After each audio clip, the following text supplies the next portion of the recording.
So you just started out playing Monster Hunter Rise and got your first hands in the core loop of the games, that is killing monsters and collecting their parts to craft new armors, but you have no idea where to get started or what armor to wear and to craft. Well, fear not, for I have you covered. So when you run around butt naked, you can see in your stats that you have a defense score of 1.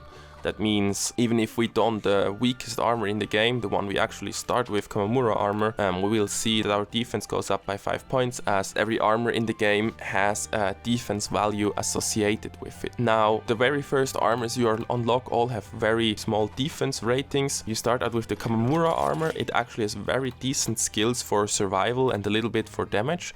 So it is actually quite a good starting armor. However, whenever you're collecting anything or are just out to gather stuff, I do recommend using the leather armor. You unlock it very early on. So whenever you go collecting ores and stuff, don the leather armor. It has the proper skills for collecting. It's just a staple in the Monster Hunter series. Leather armor is always the collector's armor. We actually get quite a power spike when we killed our first monster, the Great Isuchi. As you can see, its armor actually sports 10 defense instead of the beginning 1 of the Kamamura or even the 4 of the Hunter and Chainmail. So from here on onwards we actually get decent armors with decent armor ratings. Now that doesn't mean you have to always look at the armor rating. The further you progress in the games, the skills are more important than the armor rating. And of course there's fashion hunting, so if you have 2 armor pieces that are more or less equal, always equip the one that looks better. You know the drill. For skills, actually there's a lot of skills in the game, and it is understandable that it is very confusing on what to use, what is better and worse, and what to use in whatever situation. Now, since you are in low rank, you will be progressing through the armors and armor skills quite fast, so I wouldn't care too much about crafting every single armor piece. You will get better armor pieces as you progress through the game. When we talk about skills, these are very dependent on the weapon we are using. Now, I put together a few images where you can see what skills you should look out for depending on what weapon you are using. And as you quickly notice, these are not damage optimized. Instead, they are comfy skills or comfortable skills that will help you survive and just have more fun with the weapon you are playing, because some weapons can be clunky without the right skills equipped. For the greatsword, for a beginner, I do recommend putting on quick sheath. It just helps you put away your blade faster and get away from the monster if necessary, or heal and reposition, the most important thing with greatsword. Punishing draw and critical draw are just fun skills to play around, especially punishing draw allows you, if you already play a quick sheath greatsword, if you whack its head, to stun the monster even with your sword. For longsword, the same thing applies. Quick sheath is very fun, especially if you start using the counter moves, it actually speeds up those. Now, the longsword itself eats through sharpness, so I recommend using speed sharpening or power prolonger if you have access to it. For the sword and shield, the same thing applies. It really eats through your sharpness. That's also why there's a recommendation for elemental attack up, but mostly speed sharpening and now comfy skills like evade window or guard fit really well with your sword and shield. Dual blades have a unique quirk in as if you enter demon mode, you will eat through your stamina, and marathon runner as a skill actually reduces how fast you are eating through your stamina. So marathon runner just makes stamina management a lot more comfortable, so this is my highest recommendation. If you can get 3 levels of marathon runner on your dual blades, you're basically set. But they eat sharpness, so again, a speed sharpening and an elemental attack up. Later in the game you will unlock the skill razor sharp, which just improves your sharpness, so this is also recommendation. For lance, you want to be running guard, and if you're a beginner you also want stamina surge. Guard reduces the amount of stamina it takes to block attacks, whereas stamina surge makes you regenerate your stamina faster. You can choose between these 2 skills or just get both. If you get good at blocking in time, you can also run offensive guard. It's a fun skill to combine with lance to get a little bit more damage in there. For Gunlance, I recommend getting load shells, if you can 2 levels of it, because if you're playing Gunlance you probably like the gun aspect of it, and load shells gives you more gun, so there you go. The second is also guard, so you don't run out of stamina and still get hit with your heavy shield, and the third is speed sharpening, as shelling eats through your sharpness once again.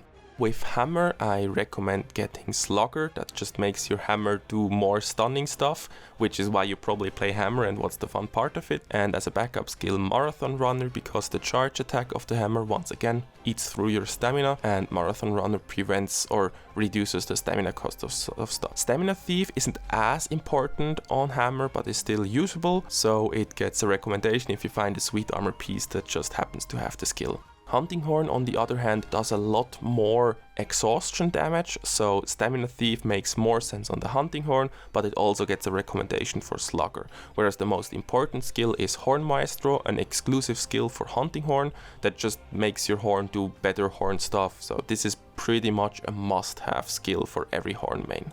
Now, Switch Axe. If you get good with wirebox and stuff, you can kind of work around this. My personal recommendation is Evade Extender. It just makes Switch Axe so much more comfortable to play. If you get around that, you can also use Power Prolonger and Focus to just make your Switch Axe charge thingies more fun and more reliable, which means less tight timing on everything, which just means more comfortable hunts again. And lastly, Rapid Morph as an honorable mention, since it doesn't really speed up a lot of things with your Switch Axe and doesn't even add that much timing to it. Now, the Charge Blade really isn't all that skill hungry. You can run load shells again to get more charge out of your blade, and more charge means more explosions. For the same reason, you can run Power Prolonger, and actually I do recommend putting on a few levels of Quick Sheath, as the Charge Blade takes forever to put away. You can scoff around that if you're good with guarding, but if you're in axe mode, you're out of luck.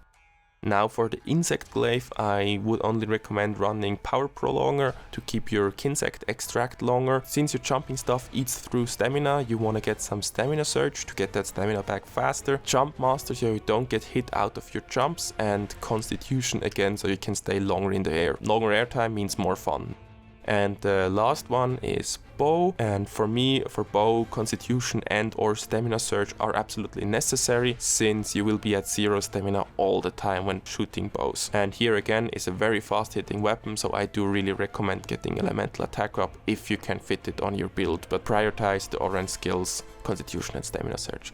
Now for the last two, the light bowgun and heavy bowgun, I separated them a little bit. They are very skill hungry, but also very dependent on what bowgun you are running. In general, I recommend getting Evade Extender for the light bowgun, just for comfy evading from the monster, and guard for the heavy bowguns. From there, it's really up to you what you want to get. There's the shot up skills. For comfy, I usually recommend getting ammo up. It's just less reloading, or reload speed is faster reloading, and aim booster is just super comfy, as it allows you to don't be as precise with your spacing from the monster. If you progress far enough in the game, there's also the skill called Spare Shot that makes you sometimes not waste your ammo on shooting, which is also very comfortable, especially if you struggle with getting the materials or the money for the ammunition that you're shooting. Now for skills in general, these are adjustable depending what you struggle more. If you think, okay, I can dodge the monster perfectly, I want more damage, then you can look at the damage oriented skills. If you still struggle with dodging monsters, get hit a lot, and are overall a bit scared of stuff, I recommend running a few of the survival skills. The most important mentions here would be Divine Blessing, which is an amazing skill for survival. It gives you a certain chance to just take a lot less damage, so that's really fun. And Recovery Up just makes your healing items do so much more. That means with a normal potion you can pretty much full heal if you have some recovery up. So this is just for resource management, very easy. One of the things that makes you card the most is usually getting stunned, so getting some stun resistance to not get stunned can make or break a run. Wirebug, Whisperer, Evasion, Evade Extender, Free Meal and Quick Sheath are just general comfy skills that make you do a few things a lot faster or better or more. Now for the damage skills, especially in early game, if you really care, you should run Attack Boost, as it gives you actually the most bang for your buck, and I do recommend putting on Part Breaker if you have the spare parts, because Part Breaker allows you to break monster parts easily, which allows you to get more monster parts, which in turn means better armor and cooler gear faster. It just makes the grind a little bit easier. If you maxed out an Attack Boost or just don't have access to it, you can run Critical Eye. It is very fun to just crit all over the place, so I personally prefer it over Attack Boost, even though in value it's usually a little bit worse. There are many different skills in this game. If you just want a few quick guidelines, these are my recommendations, and you should have a fun time playing with these skills. don't stress too much on making the perfect armor set, just run with what you can scalp together, have fun building stuff, and I hope that helps you get a bit of an overview. That should about sum it up. Have fun!